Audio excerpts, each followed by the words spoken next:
और चलिए सीधी तस्वीर आपको दिखाएंगे लखनऊ से, जहां लखनऊ में सदन में संबोधित कर रहे हैं इस वक्त मुख्यमंत्री योगी आदित्यनाथ। उसी विधानसभा का संबल में शीतकालीन होगा। सत्र चल रहा है।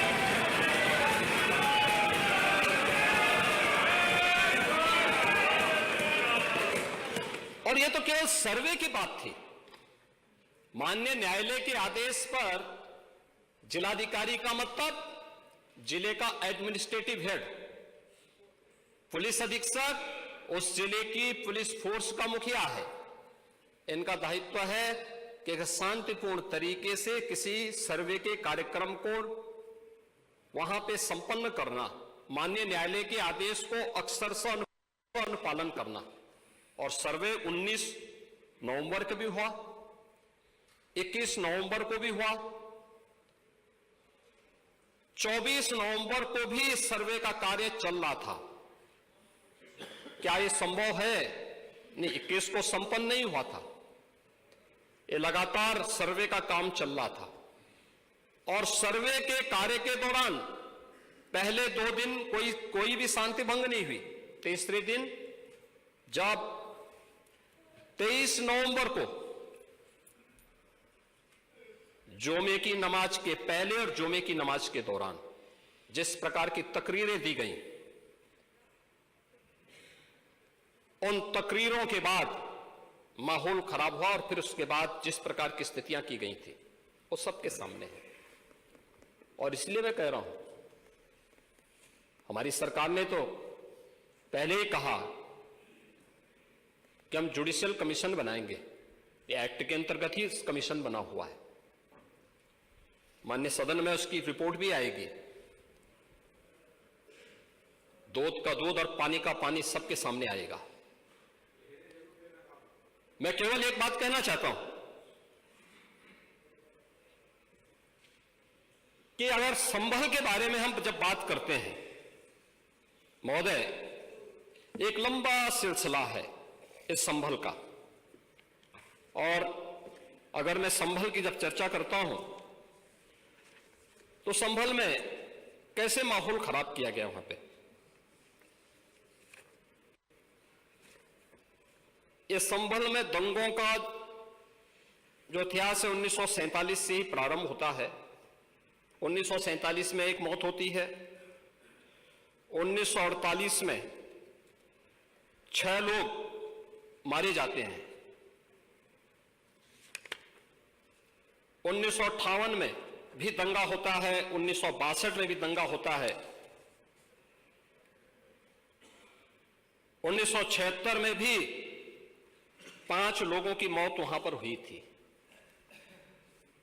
और 1978 में 184 हिंदुओं को सामूहिक रूप से जला दिया गया था।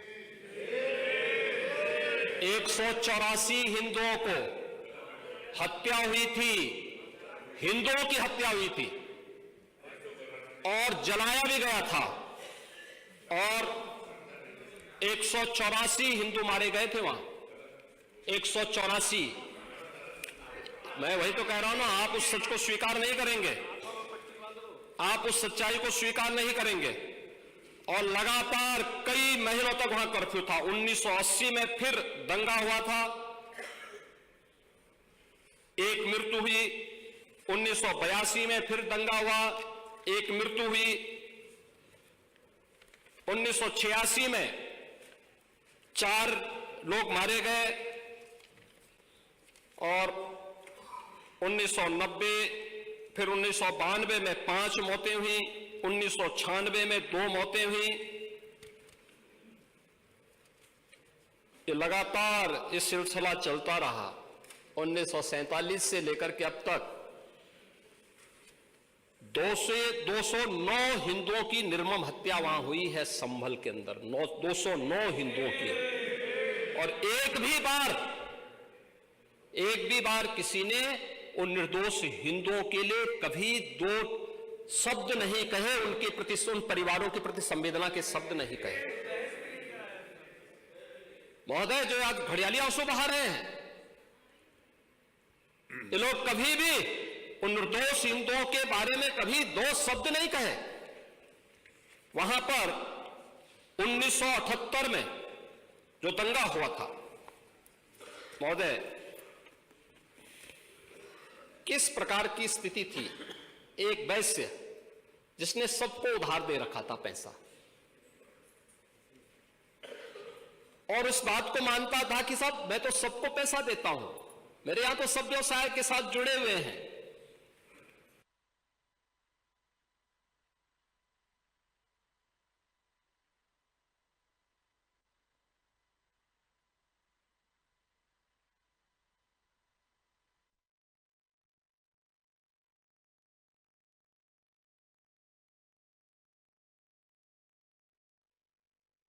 अगल बगल के हिंदू दंगा होने के बाद उनके घर में इकट्ठे होते हैं, फिर उनका गला रेंत करके हत्या होती है।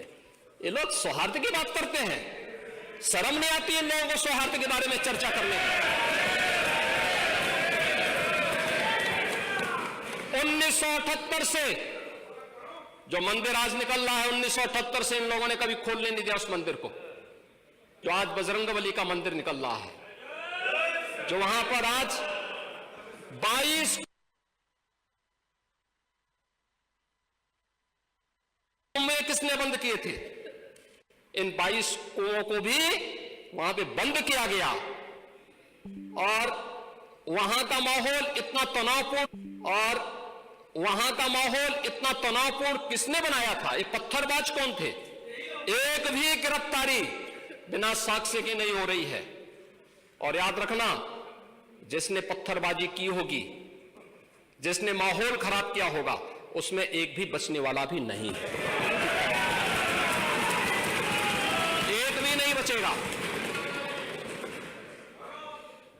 हम माननीय उच्चतम न्यायालय के आदेश का पालन करते हैं, सम्मान भी करते हैं। और क्या संविधान को आप मान रहे हैं? क्या आप लोग संविधान के प्रति सचमुच वचनबद्ध हैं? मैं तो धन्यवाद दूंगा माननीय अध्यक्ष जी को इस बात के लिए कि आज उन्होंने संविधान की मूल प्रति यहां पर दी है। बाबा साहब भीमराव अंबेडकर जी ने 26 नवंबर 2049 को जिस संविधान को बनाकर के देश को सौंपा था, उस मूल संविधान की प्रस्तावना को एक बार पढ़िए। मौलिक कर्तव्यों के बारे में, मौलिक अधिकारों के अध्याय के चित्र को देखिए, अलग अलग उन आर्टिकल के उस पृष्ठों का अवलोकन करिए, आपको उसमें राम भी नजर आएंगे, कृष्ण भी नजर आएंगे, लंका दहन के उपरांत बजरंगबली भी नजर आएंगे, ज्ञान का उपदेश देने वाले बुद्ध भी नजर आएंगे। भारत की समृद्ध परंपरा का दर्शन आपको उस संविधान में मिलेगा जो बाबा साहब भीमराव अंबेडकर ने दिया था। लेकिन उस मूल संविधान में कहीं भी धर्मनिरपेक्ष या पंथ निरपेक्ष या फिर समाजवाद शब्द नहीं है, और ये आप सबकी आंखों को खोलने वाला होना चाहिए। आप लोग संविधान में बदलाव की बात करते हैं। जिन लोगों ने संविधान का गला घोंटा, उनका पिछलग्गो बन करके केवल सत्ता हथियाना चाहते हैं, जनता की आंखों में धूल झोंकना चाहते हैं। ये नहीं हो सकता, ये देश आपको नहीं करने देगा, और वह प्रति आपको दी गई है, आप उसका अवलोकन करिए। और मैं नेता विरोधी दल को इसलिए बोलना चाहता हूं, बुद्ध ने करुणा और मैत्री का संदेश उस कालखंड में दिया था जब विदेशी हमले होने शुरू हो गए थे, लेकिन उससे पहले राम ने कहा था, निस्सरहीन करो मही भुज उठाए प्रण कीन। उससे पहले भगवान कृष्ण ने भी कहा था, परित्राणाय साधूनाम विनाशाय च दुष्कृताम। और हम तो राम और कृष्ण को ही मानते हैं, बुद्ध पर विश्वास करते हैं, उन्हीं को आदर्श मान करके हम लोग कार्य करते हैं। शासन पद्धति एक भी इंच इधर उधर नहीं करते उसके बगैर। और इसीलिए मैं आपसे कहने के लिए आया हूं, संभल की घटना या कुंदरकी की जीत, जैसे ही आपकी खटाखट की असलियत सामने आई, जनता ने कहा सपाचट। वो उपचुनाव में 9 में से 7 तो भारतीय जनता पार्टी और एनडीए गठबंधन जीता है। और यही नहीं, सीसामऊ और करहल, याद करिए 2022 में समाजवादी पार्टी ने करहल में 70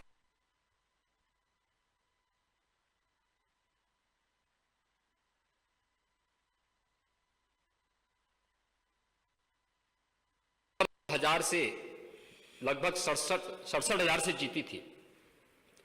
इस बार वह मात्र 13-14। अरे आप चिंता मत करिए, देख लेना, अगली बार कुछ नहीं रहे, बहुत ज्यादा रहे। अगली बार सीसामऊ में भी बाल बाल बच गए।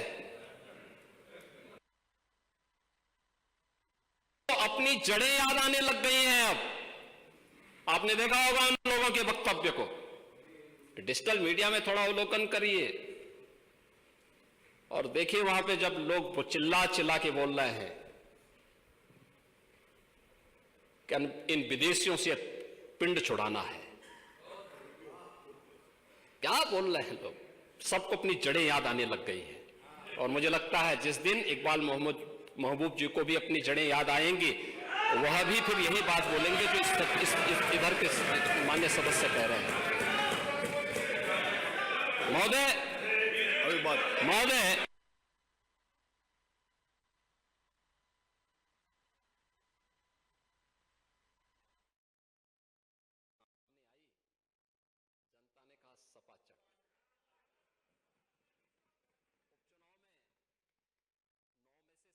भारतीय जनता पार्टी और एनडीए गठबंधन जीता है। और यही नहीं, सीसामऊ और करहल,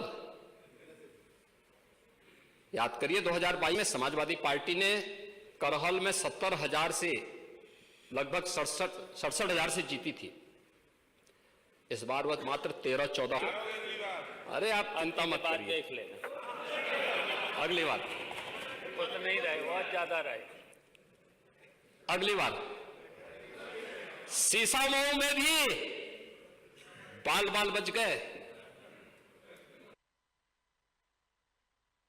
तो अपनी जड़ें याद आने लग गई हैं। अब आपने देखा होगा उन लोगों के वक्तव्य को, डिजिटल मीडिया में थोड़ा अवलोकन करिए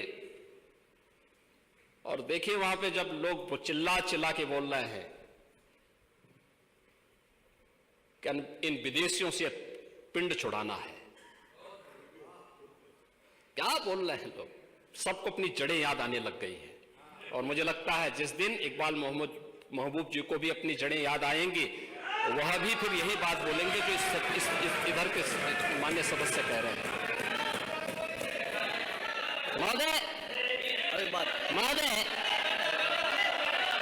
मैं उनसे कहूंगा बाबरनामा का जरूर, वो नहीं याद, बाबरनामा को जरूर पढ़ें।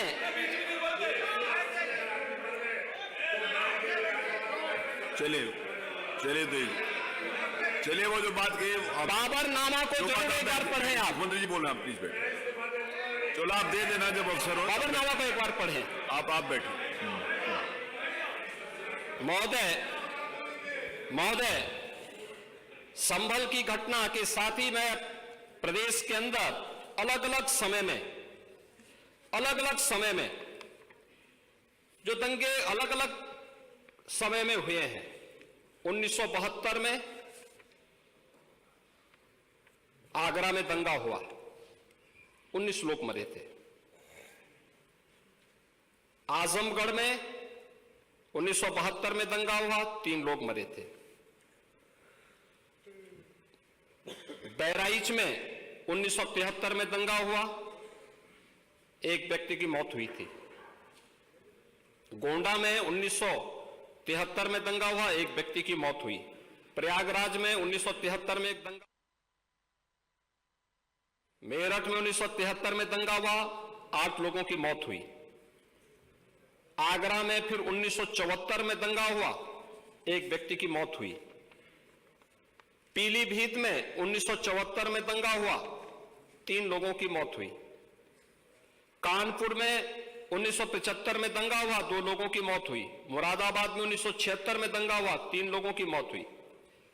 बहराइच में 1976 में फिर दंगा हुआ, 3 लोगों की मौत हुई। बुलंदशहर में 1977 में दंगा हुआ, 2 लोगों की मौत हुई। वाराणसी में 1977 में दंगा हुआ, 8 लोगों की मौत हुई। मुरादाबाद में 1978 में दंगा हुआ, 19 लोगों की मौत हुई। अलीगढ़ में 78 में दंगा हुआ, 21 लोगों की मौत हुई। ये लगातार मैं क्या कर रहा हूं, उसमें आप भी थे, जिसके कारण लोकतंत्र सेनानी आप कहलाते हैं, लोकतंत्र सेनानी कहलाते हैं मल्होत्रा जी। उसी के नाम पर आप लोग, मैं क्या कर रहा हूं, ये दंगे हुए हैं, मैं उन दंगों के बारे में बोल रहा हूं जिन दंगों के कारण लगातार माहौल खराब हुआ है प्रदेश का। और आज प्रदेश के अंदर सुरक्षा का जो एक माहौल है, कानून व्यवस्था की जो एक स्थिति पैदा हुई है, लोगों को सुरक्षा पे विश्वास है, कानून व्यवस्था पर विश्वास है, उसी का परिणाम है कि 40 लाख करोड़ रुपए का निवेश का प्रस्ताव उत्तर प्रदेश को प्राप्त होता है। इतना निवेश, इंफ्रास्ट्रक्चर का एक कार्य, रोड की, रेलवे की, एयर कनेक्टिविटी की, ये उसी का परिणाम है जो सरकार कर रही है और लगातार उसको कर रही है। महोदय, मैं केवल ये कहना चाहूंगा कि आखिर मैं नेता विरोधी दल से पूछना चाहता हूं कि अगर हमारा कोई पर्व और त्योहार है या किसी का भी है,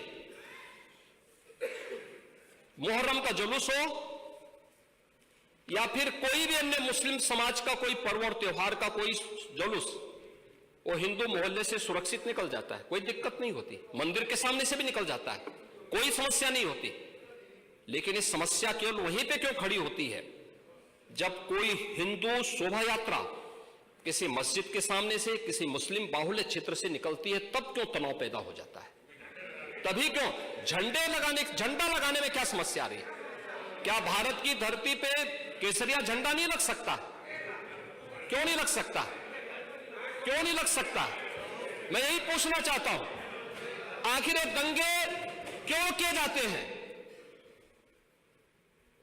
और बहराइच का मामला, महाराजगंज उस कस्बे का, जहां के बारे में आप कह रहे हैं कि लगातार मुस्लिम बस्ती थी, मोना जी ने भी इस बात को कहा कि बस्ती थी, प्रशासन नहीं था, 4 कंपनियां पुलिस थी वहां पे, और दंगा सड़क पे नहीं हो रहा था, गोली घर के अंदर से चल रही थी। इस निर्दोष राम गोपाल मिश्रा की हत्या हुई और घर के अंदर से गोली चला करके उसकी सच्चाई को स्वीकार करना चाहिए। ये दंगा सड़क पे आमने सामने नहीं था। अगर पुलिस घर के अंदर घुसती तो लोग फिर कुछ और आरोप लगाते।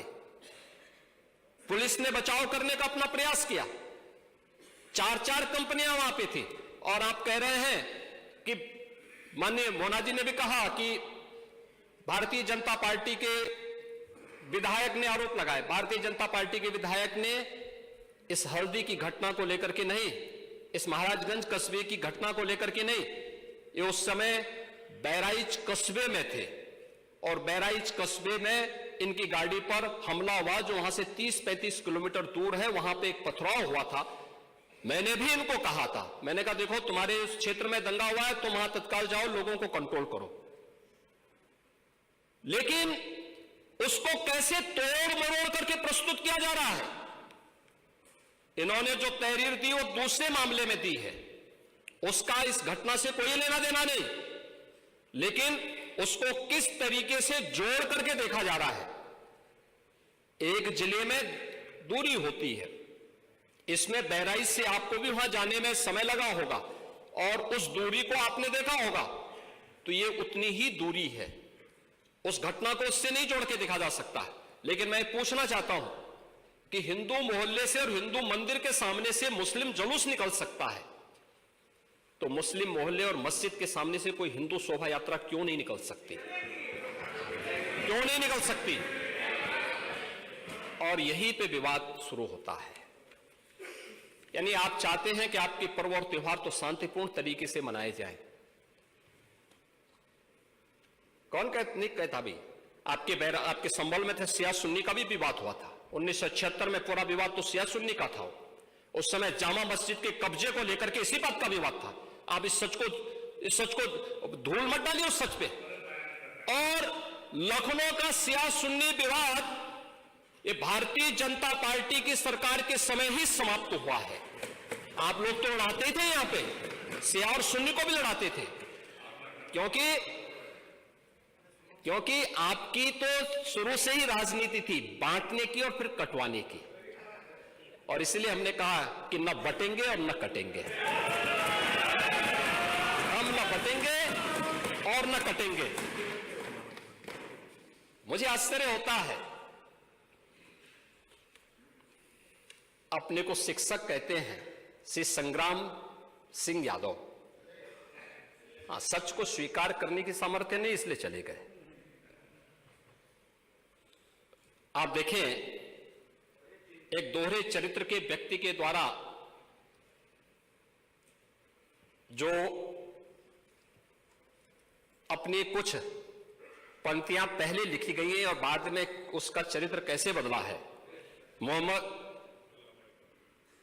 अल्लामा इकबाल के बारे में वही कहते हैं। यानी जो पहले कहते थे, उन्होंने क्या बात कही थी बाद में? मुस्लिम हैं हम, वतन हैं सारा जहां हमारा, चीन वो अरब हमारा, हिंदुस्तान हमारा, तौहीद की अमानत सीनों में है हमारे। दुनिया के बुत कंदों में पहले वह घर खुदा का, तेगों के साये में हम पलकर जमा हुए हैं।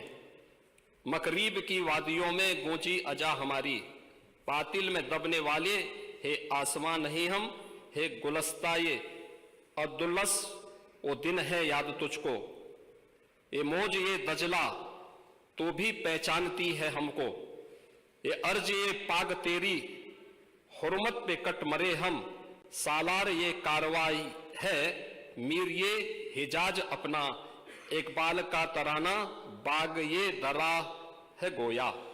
मुस्लिम है हम, वतन है सारा जहां हमारा। अब आप मुझे बताओ, क्या इकबाल को आप अपना आदर्श मानते हैं? क्या इस इकबाल को मानेंगे? क्या वो अपने को पेशे से शिक्षक कहते हैं? ऐसे शिक्षक छात्रों को पढ़ाएंगे तो दुर्गति कराएंगे ही कराएंगे। यानी इकबाल की एक कविता को यहां पे पढ़ करके और वास्तविक सच से आप धूल डाल करके उसको छुपा नहीं सकते हैं। और मैं इसीलिए कहना चाहूंगा कि महोदय, प्रशासन ने पूरी कार्रवाई की है और लगातार हमारे संज्ञान में सारी बातें हैं। एक एक बात पर सरकार नजर रख रही है। 25 करोड़ की आबादी का प्रदेश है और 25 करोड़ की आबादी के प्रदेश में पिछले 7.5 वर्ष के दौरान सभी पर्व और त्योहार शांतिपूर्ण तरीके से संपन्न हुए हैं। सभी वीवीआईपी विजिट सकुशल संपन्न हुई हैं। अयोध्या में श्री राम जन्मभूमि पर भगवान राम के भव्य मंदिर के कार्यक्रम को भी, जिसको लेकर के आप बहुत बड़ा पहले प्रदेश के मन में भय पैदा करते थे, वह भी सकुशल संपन्न हुआ। आज प्रदेश में जब सर्वत्र सुरक्षा का एक बेहतरीन माहौल है और 2025 में जब उत्तर प्रदेश को एक गौरव प्राप्त होने जा रहा है कि दुनिया का सबसे बड़ा आध्यात्मिक और धार्मिक सामाजिक जो उत्सव हो, एक महापर्व है महाकुंभ प्रयागराज, जिसमें पूरी दुनिया का एक समागम होने वाला है, जब इसे आयोजित करने का अवसर प्राप्त हो रहा है, तब मैं विपक्ष के अपने साथियों से कहना चाहूंगा कि प्रदेश के माहौल को अपने वक्तव्यों से और अपने करतूतों से कृपया खराब न करें। प्रदेश आगे बढ़ना चाहता है, विकास के अपने लक्ष्यों को प्राप्त करना चाहता है। लेकिन मैं इस बात के लिए आश्वस्त करूंगा कि 25 करोड़ जनता को सुरक्षा देना, उनकी हर प्रकार से हिफाजत करना, ये प्रदेश सरकार की जिम्मेदारी है। लेकिन अराजकता, पत्थरबाजी और किसी भी इस प्रकार के आदेश के खिलाफ जो माननीय न्यायालय ने आदेश किया है, उसके बाद भी कोई कानून को अपने हाथों में लेकर के कानून को ठेंगा दिखाने का प्रयास करेगा तो सरकार उससे सख्ती से निपटने का काम भी करेगी। और वही सख्ती वहां पर आवश्यक है जहां पर लोगों ने माहौल खराब करने का प्रयास किया है। एक भी निर्दोष नहीं जाएगा। जितने भी विजुअल्स होंगे उसके वीडियो फुटेज हैं, गोली चलाते हुए, कट्टा लहराते हुए, तलाशी के दौरान पत्थरबाजी करते हुए, घरों की छतों के ऊपर जो पत्थर रखे गए हैं, ये सारी विजुअल्स हमारे पास हैं और उसके अनुरूप ही कार्रवाई होगी। हां, ये जरूर आश्वस्त करते हैं कोई निर्दोष के खिलाफ कोई कार्रवाई नहीं होने वाली। अब तक नहीं हुई है, आगे भी नहीं होगी। लेकिन कोई दोषी होगा उसको कोई बचा भी नहीं पाएगा। यह भी मैं इस सदन के माध्यम से पूरे प्रदेश के अंदर बहुत स्पष्टता के साथ कहना चाहूंगा कि सरकार की जीरो टॉलरेंस की नीति पहले दिन से है। अपराध और अपराधियों के प्रति, दंगों और दंगाइयों के प्रति वही जीरो टॉलरेंस की नीति के साथ सरकार कार्य करेगी। इन दोनों मामलों में राजनीति की बजाय हमें समग्रता की दृष्टि से देखना होगा। और समग्रता की दृष्टि ये जो मैंने पहले माननीय नेता विरोधी दल को कहा कि आखिर ये कहां लिखा है संविधान में कि किसी मुस्लिम बाहुल्य क्षेत्र में हिंदू शोभा यात्रा नहीं निकल सकती। और जब आप रोकते हैं तभी हिंदू पक्ष से भी रिएक्शन आता है कि साहब हम भी नहीं जाने देंगे। भाई मुझे आश्चर्य होता है इन बातों को लेकर के कि मस्जिद के सामने से नहीं निकलने देंगे। क्यों नहीं निकलने देंगे? ये सड़क क्या किसी की है क्या? ये सार्वजनिक मार्ग है, कैसे आप रोक सकते हैं? परंपरागत बहराइच में भी परंपरागत जुलूस था, परंपरागत जुलूस था। वही मैं कह रहा हूं, परंपरागत जुलूस था। और उसी परंपरागत जुलूस को आगे बढ़ाने के लिए सारे कार्यक्रम संपन्न हुए थे, आगे भी संपन्न होंगे।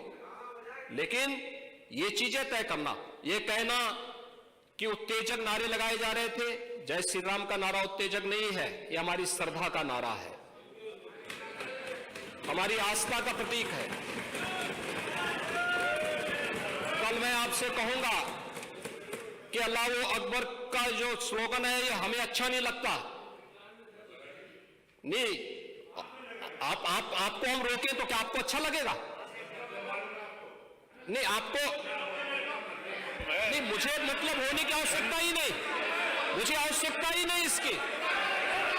नहीं, मुझे इसकी आवश्यकता ही नहीं है, मुझे इसकी आवश्यकता ही नहीं, क्योंकि मेरी तो विरासत इतनी लंबी चौड़ी है, इतनी प्राचीन है कि मैं उस परंपरा को ही लेकर के चले जाऊं। मैं जय श्री राम का नारा, हर हर महादेव का नारा और राधे राधे राधे राधे के संबोधन से ही अपना पूरा जीवन काट सकता हूं।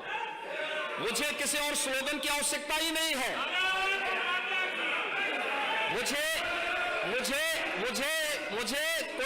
कोई अन्य नारे की आवश्यकता ही नहीं है, वो संबोधन की आवश्यकता नहीं। लेकिन मैं आपसे कहना चाहता हूं, कल कोई आपसे कहेगा, कोई हिंदू भी ये कहेगा कि साहब हमें भी परेशानी है, आप लोग मत बोलिए, क्या आपको अच्छा लगेगा? और कोई भजन गाया जा रहा है,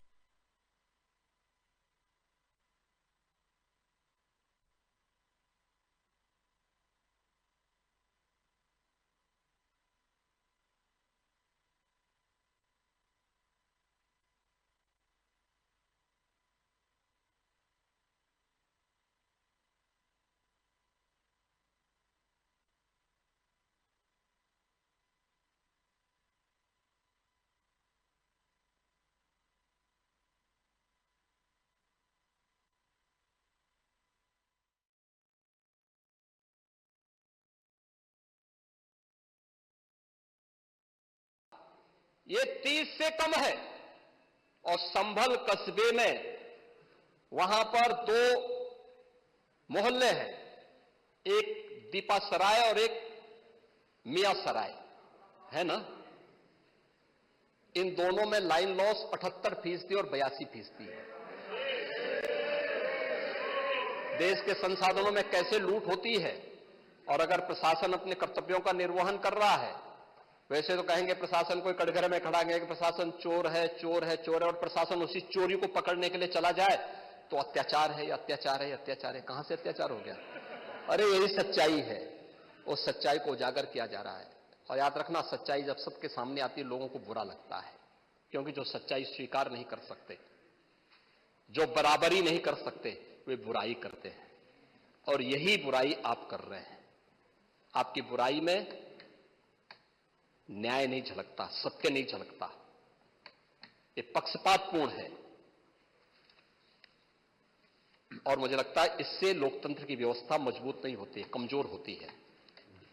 और इसलिए मैं माननीय अध्यक्ष जी, पूरे प्रदेश को इस बारे में आश्वस्त करना चाहूंगा, प्रदेश के अंदर किसी भी मुस्लिम पर्व और त्योहार के दौरान, किसी भी अन्य मत और मजहब से जुड़े हुए किसी भी पर्व और त्योहार के दौरान कहीं कोई समस्या नहीं खड़ी होती, तो फिर हिंदू पर्व और त्योहार के दौरान कोई समस्या खड़ी करेगा तो सरकार उसको सख्ती से निपटने का काम भी करेगी, उतनी ही सख्ती से निपटने का काम भी करेगी।